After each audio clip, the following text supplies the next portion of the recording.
கிறிஸ்தவுக்குள் மிகவும் அன்பானவர்களே, தினமொரு தூதன் வழியாக உங்களை சந்தித்து வாழ்த்துகிறதில் நான் சந்தோஷப்படுகிறேன்.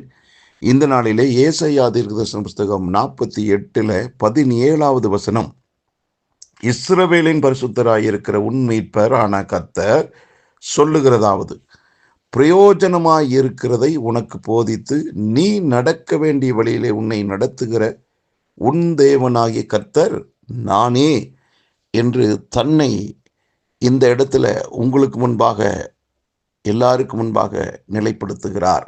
தான் யார் என்பதை சொல்லுகிறார். அன்பானவர்களே, இந்த 2026 வருஷத்தின் துவக்கத்திலேயே நமக்கு ஒரு நல்ல வார்த்தை ஆண்டவர் கொடுக்கிறார். ஏன் கொடுக்கிறார் என்றால், கடந்து போன நாட்களிலே நாம் அநேக விஷயங்களிலே பணத்தை விரயம் செய்திருப்போம், அல்லது ஏமாந்திருப்போம், ஏமாற்றப்பட்டிருப்போம்.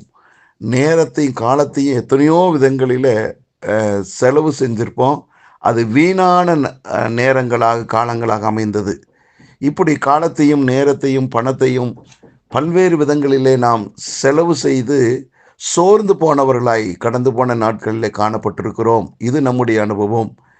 அப்படிப்பட்ட வீணான காரியங்கள் நமக்கு நடக்கக்கூடாது என்பதற்காகத்தான் பிரயோஜனமான ஒன்றை ஆண்டவர் நமக்கு கற்றுக் கொடுக்கிறார். அன்பானவர்களே, நம் ஆண்டவர் நம்முடைய வாழ்விலே எதையும் வீண்படுத்துகிறவர் அல்ல. அப்போ நேரமோ காலமோ பணமோ விரயமாவதை அவர் ஒருபோதுமே அவர் சம்மதிப்பதில்லை, ஏற்றுக்கொள்வதில்லை.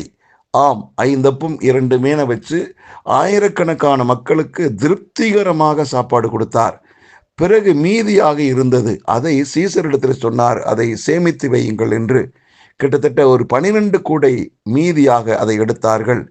அதை விரயம் பண்ணவே இல்லை. அன்பானவர்களே, ஆண்டவருடைய ஆலோசனை இந்த வருஷத்தில் எனக்கு தேவை என்று சொல்லி ஆரம்பத்திலே நீங்கள் அவருடைய சமூகத்தில் காத்திருக்கும் போது அவர் அனுதினமும் நமக்கு நல் ஆலோசனைகளை வழங்கக்கூடிய நல்ல தெய்வமாயிருக்கிறார். ஆகவே கர்த்தரின் ஆலோசனைகள் நிலையானவைகள். அவை நம்முடைய வாழ்க்கையிலே மிக மிக பிரயோஜனம் உள்ளவைகளாய் இருக்கிறது. ஆகவே நான் என்ன செய்ய வேண்டும் என்ற கேள்வி உங்களுக்குள் எழும்பலாம். அன்பானவர்களே, அனுதினமும் ஆண்டவருடைய சமூகத்தில், ஆண்டவரே நீர் எனக்கு கற்றுத்தாரும், நான் எங்கே போகணும், போகக்கூடாது, எதை செய்யணும், செய்யக்கூடாது என்பதை குறித்து தேவ சமூகத்தில் சில நிமிடங்கள் பொறுமையோடு காத்திருந்து பாருங்கள். ஆண்டவருடைய வழிநடத்துதலை சற்று புரிந்து கொள்ளுங்கள், அவகாசம் கொடுங்கள், அவசரப்படாதீர்கள். இப்படி நம்முடைய வாழ்க்கையில அனுதினமும் அவருடைய பாதத்தில் அமர்ந்திருந்து அவரால் நடத்தப்படுகிற அனுபவத்துக்கு நம்மை விட்டு கொடுக்கும் போது அந்த நாள் நமக்கு பிரயோஜனமான நாளாகவே இருக்கும். ஆகவே அதையும் இதையும் செய்வதற்கு முன்பாக அவர் பாதத்தில் அமரணும் என்றதான எண்ணம் மட்டுமே இந்த வருஷத்தில் ஆரம்பத்திலிருந்தே நம்முடைய வாழ்க்கையில தலை தூக்கட்டுமே. அப்படி நாம் செய்யும்போது ஆண்டவர் அனுதினமும் நமக்கு போதித்து நடக்க வேண்டிய பாதையில் கர்த்தர் நடத்துவார். அவர் நடத்துகிறது இன்பமானது. அவர் நடத்தும் போது சந்தோஷம் இருக்கும், சமாதானம் இருக்கும், எல்லாவற்றுக்கும் மேலாக நல்ல பாதுகாப்பு இருக்கும். அன்பானவர்களே, வருஷத்தில் கடந்து போன நாட்களில் எத்தனையோ பேரை நாம் இழந்துட்டோம். ஆகவே இதை கேட்டுக்கொண்டிருக்கிற நாம் எந்த விதத்திலும் பாதுகாப்பாக இருக்கத்தான் ஆண்டவருடைய ஆலோசனை சொல்லப்படுகிறது. அன்பானவர்களே, தெய்வ சமூகத்தில் காத்திருந்து ஒவ்வொரு விஷயத்தையும் அவருடைய சத்தத்தின்படி செய்வோம். அவருடைய சித்தம் நம்முடைய வாழ்க்கையில் நடக்கட்டும். அது மகிழ்ச்சியாக இருக்கும், நன்மையை கொண்டு வரும். ஜெபிக்கலாமா? நல்ல பிதாவே, உம்முடைய ஆலோசனைக்காக காத்திருக்கிற நல்ல அனுபவங்கள் ஆண்டவரே எங்கள் யாவருக்கும் உண்டாவதாகப்பா.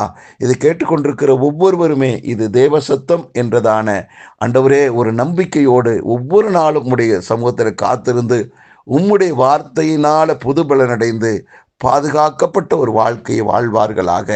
ஒவ்வொருவரையும் வாழ்த்துகிறேன், ஆசீர்வதிக்கிறேன். இந்த நாளும் ஒரு வெற்றியின் நாளாக இருப்பதாக.